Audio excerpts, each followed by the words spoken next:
Okay, it's been 5 seconds. So, I'm going to take a stab at the dark and say this is the 9th of November. According to AP, whoever AP is, and the only AP initials that come to mind to me is Adrian Peterson, announced that Biden's our president. Also heard other things through the grapevine that the National Guard's been released for Trump and that they're checking watermarks on mail-in ballots. So, and I don't know that President Trump has come out and announced that he's lost. So, I don't know what's going on with that. I just know that by the time you see this video, we may be in lockdown. I would expect from probably somewhere around January 28th through February 28th, this country will probably be shut down. That's my prediction. He said it. He's going to shut the country down for 30 days. We're going to have mandatory mask, government issued. So, in that 30 days of being closed down, Lord knows what will happen. I guess we'll see when we come out of lockdown in probably 3 or 4 weeks from now when you're watching this. Right now, we're wide open in Florida.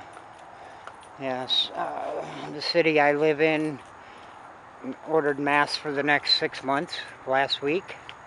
So, for the next 6 months, if you're out in public, indoors, you have to have a mask on. Which, I think being indoors is worse regardless, mask or no mask.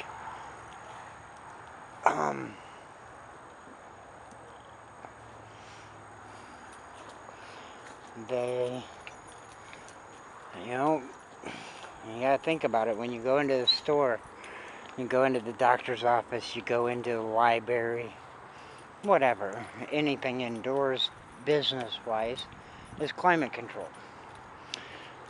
Probably 75 degrees year-round. Here in Florida, that pretty much means the AC is running year-round.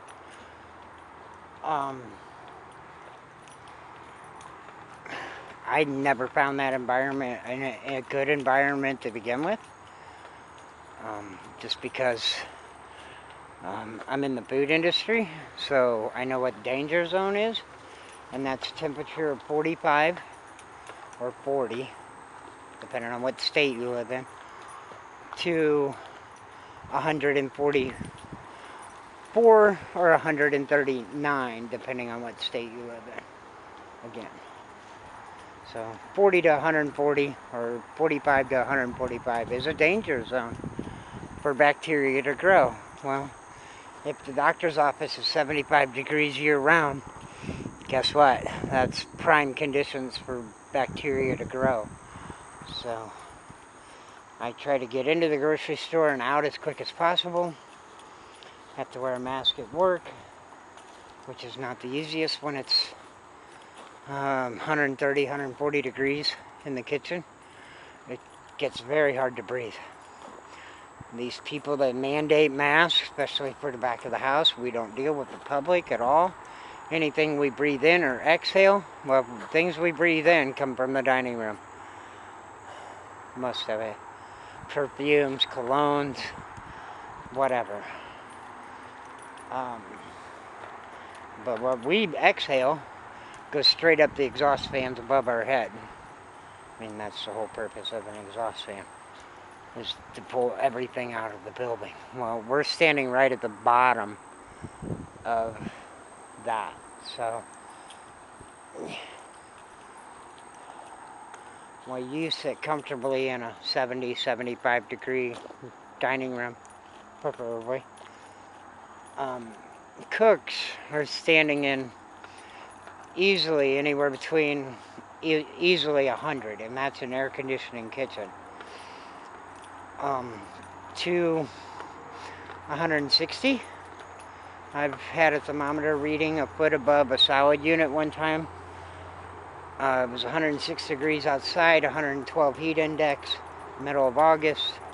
It was 143 degrees, 1 foot above the solid unit in the kitchen. 143 degrees above the cold table.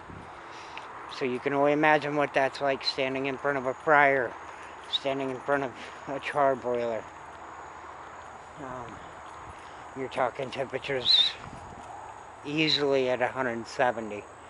And that's just a guy standing in front of the fryer. A guy standing in front of a charbroiler could be reaching temperatures of 200 degrees. And I know that's hard for most of you to fathom, that you're standing in 200 degree heat. But in reality, that's what a cook is. You know the saying, if you can't stand the heat, get out of the kitchen. It's true. When I was working at that spot where it was 143 degrees, a foot over the top of the solid unit,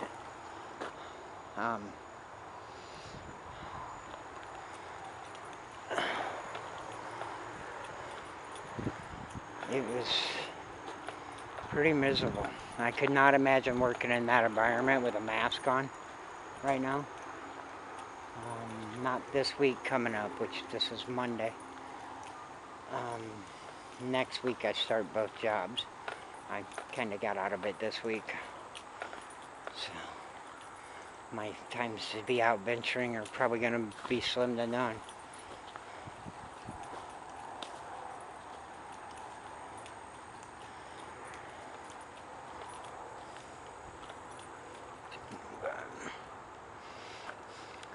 Let's see. So whoever AP is, they said Biden's president. I don't know who that is. I don't know who AP is, and who are they to have the right to say who president is? I think it was totally rigged from the get-go. I have never seen or witnessed any political race on every level be so close at 50%.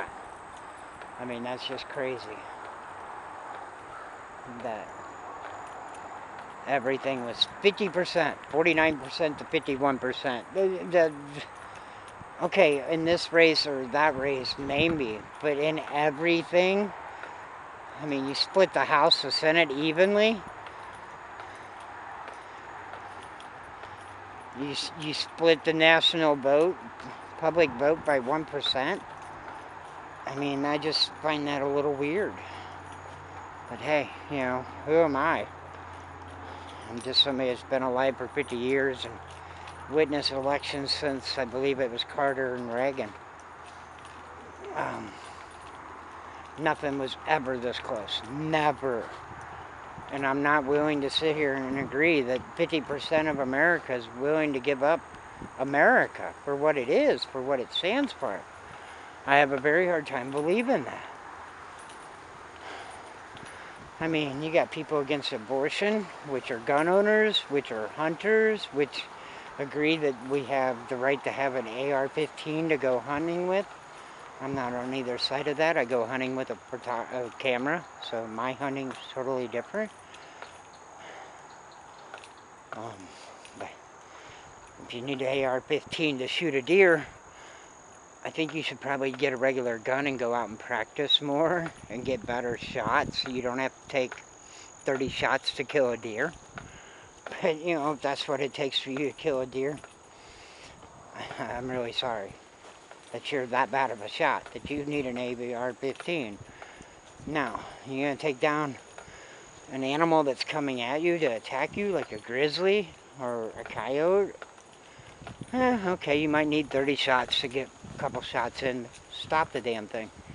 Because, you know, that's panic mode. That's something coming at you. I got somebody following me. I can feel it. There's nobody here. I'm sure I'm the only one here. But there's something behind me. I could turn the camera around. It wouldn't do absolutely any good. This camera is definitely showing it's a little darker than what it is. I can see the path in front of me.